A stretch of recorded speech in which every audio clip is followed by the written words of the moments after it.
Negative? Paano nangyari yun? Ramdam ko talaga anak ko si Jewel, Alex. Paano nangyari yun? Ang ramdam ko talaga eh.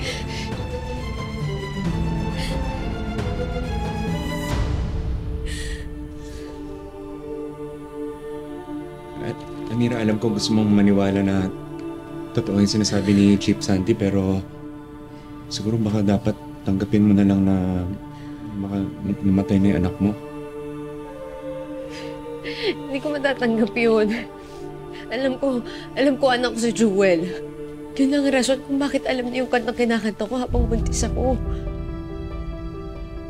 Alex, anak ko siya.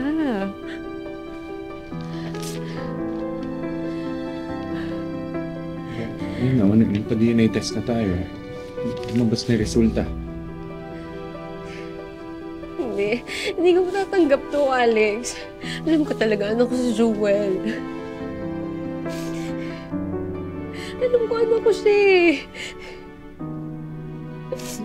Pag tinanggap ko to, parang pinatay ko na lang ulit yung anak ko.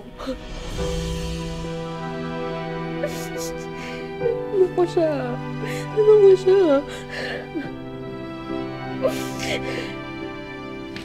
Kung hindi man ikaw yung toong nanay ni Jewel, ano pang magagawa natin?